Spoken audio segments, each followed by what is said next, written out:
이제부터는 재보궐 소식 차례로 짚어보겠습니다. 이번 서울시장 재보궐 선거의 화두가 코로나에서 부동산으로 확실히 넘어간 분위기죠. 유세 현장에서 박영선, 오세훈 두 후보 모두 서로 부동산 공급 확대로 집값을 잡겠다면서 규제 완화책을 들고 나왔는데요. 이런 가운데 두 후보와 경선에서 맞붙었던 인사들도 적극적인 유세 지원에 나서고 있습니다. 박준호 반장이 관련 소식을 정리해봤습니다.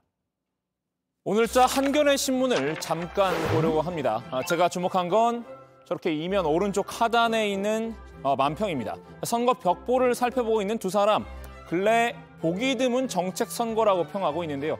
벽보에는 기호 1번이나 2번이나 모두 부동산 규제 완화라는 문구가 적혀 있습니다.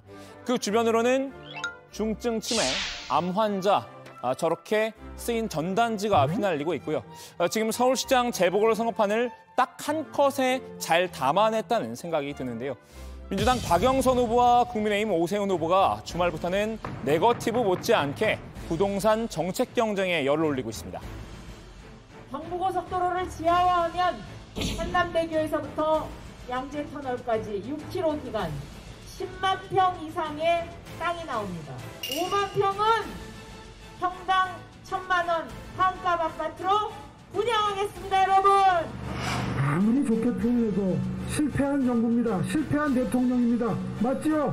주택가격 오르는 건 정말 그거는요.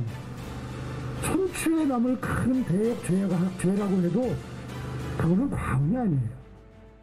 두 사람 모두 공급 확대와 규제 완화에 방점을 찍고 있습니다. 세부 내용에는 차이가 있지만요. 공급을 늘려 집값을 잡겠다는 계획은 비슷합니다. 특히 박 후보는 연령별, 직군별로 맞춤형 부동산 정책을 내놓고 있는데요. 주말이면 청년 유동인구가 많은 곳이죠. 어제는 강남역을 찾아서 청년 표심을 잡기 위한 부동산 공급 대책을 내놨습니다. 20평 2억이 부담이 가는 20, 30대 청년과 신혼부부도 많지 않겠습니까? 네. 지분 적립형, 집값의 10%만 내고 따박따박 1년에 한 번씩 집값을 조금씩 더 보태가는 지분 적립형으로 그렇게 분양하겠습니다, 여러분! 박 후보의 오늘 타깃은 중소기업 재직 근로자였습니다. 그중에서도 장기 재직 근로자들에 대한 혜택을 약속했는데요. 장기 재직 근로자는 중소기업에 5년 이상 또는 동일기업에 3년 이상 재직한 근로자들을 말합니다. 박 후보는 서울시 공공주택 물량의 5%를 중소기업 장기 재직 근로자에게 배정하겠다라고 약속했습니다. 특별 공급 물량 중에 기관 추천 유형으로 약 2% 정도 중소기업 장기 재직 근로자 물량을 배정을 하고 있습니다. 이 2%를 5%까지 확대를 하고 이것이 잘 정착이 되면 10%까지 더 확대하도록 하겠습니다, 여러분. 후보는 현장 유세에서는 현 정부 부동산 정책 실패를 부각하는 데 중점을 두고 있습니다. 그러면서 자신의 부동산 공약이 집값 폭등의 해결책이라고 홍보하는 식인데요. 후보의 기본적인 방침은 민간 주도의 재개발, 재건축 활성화입니다. 지금 이렇게 신규 주택 물량이 공급이 안 되니까 부동산 가격이 폭등을 한 거다 하는 거를 원인을 알게 되면 해법은 그냥 자연스럽게 나오는 거죠. 어떻게 하면 된다고요? 민간 주도의 재건축, 재개발 사업을 그냥 조합들이 할 수 있도록만 하면 됩니다. 특별히 뭐 도와드릴 것도 없어요. 취임 일주일 안에 재개발, 재건축 규제를 대폭 줄이겠다는 계획도 밝혔던 바 있죠. 후보는 안전진단 통과 기준과 재건축 초과 이익환수제 규제 등을 완화하고 한강변 35층 룰도 풀겠다는 방침인데요. 놀라운 건 박영선 후보도 결이 비슷합니다. 그동안 서울은 35층이라는 획일적인 층고 제한으로 막혔던 재개발, 재건축도 많이 있습니다. 서울은 남산 중심으로 형성된 도시이기 때문에 남산의 경관을 해치지 않는 35층 규제를 해제할 필요가 있습니다. 일주일 만에 규제를 풀겠다는 오 후보의 발언은 비판했지만요. 재개발, 재건축 관련 규제를 어느 정도 완화하겠다는 의지를 밝힌 겁니다. 오 후보와 다른 부분은 공공이 주도하고 민간이 참여하는 방식의 재개발을 선호한다는 점인데요. 오세훈 후보처럼 일주일 만에 재개발, 재건축 다 허가해주면 어떻게 되겠습니까, 여러분? 서울은 다시 투기의 장소가 될 것입니다. 재건축, 재개발이 활성화되려면 공공이 나서서 지원할 곳과 민간이 중심이 될 곳을 잘 구분해서 추진해야 합니다. 다만 강남 지역 재개발, 재건축은 공공주도반 고집을 하지는 않겠다라고 했습니다. 왜인지는 나중에 설명하겠다고 했는데 오늘 저녁 두 후보의 TV토론회에서 들을 수 있으려나요? 한번 살펴보고 소식 전해드리겠습니다. 후보들 간 부동산 정책 경쟁 못지않게 치열한 게 하나 더 있습니다. 바로 지원군들의 전쟁인데요. 국회가 달려라 써니라는 박영선 후보, 매일 구멍난 파란 운동화를 신고 현장을 누비고 있죠. 신발에 날개를 달아주겠다고 나선 이들은 다름 아닌 박원순 피해자 2차 가해 논란으로 마음에 빚이 있는 인물들입니다. 먼저 당내 경선 경쟁자였던 우상호 의원입니다. 우상호를 도왔던 그 마음으로 박영선 후보를 도와서 반드시 시장으로 만들어 주십사 이렇게 호소를 드리려고 하는데 여러분 그렇게 해주실 거죠? 네. 박영선이 우상호고 우상호가 박영선입니다. 우 의원은 박원순 전 시장이 자신에게는 혁신의 롤모델이라는 발언을 해서 물의를 빚었던 바 있죠.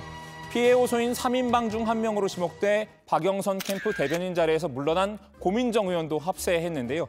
지난 27일에는 눈물의 유세 사진을 공개했습니다. 자신의 지역구인 광진구 일대에서 유세 중에 시민의 품에 안겨 눈물을 흘리는 장면입니다.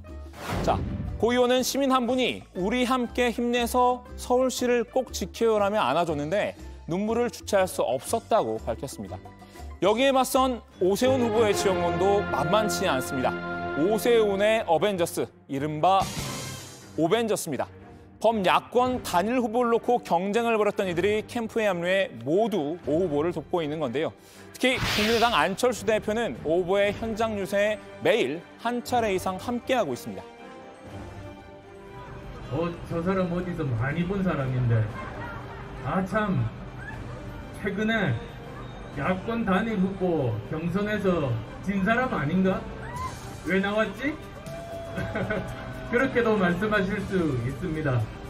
제가 여기 나온 이유는 오세훈 후보가 당선되어야 내년 대선에서 정권 교체가 가능하기 때문입니다. 그렇지 않습니까?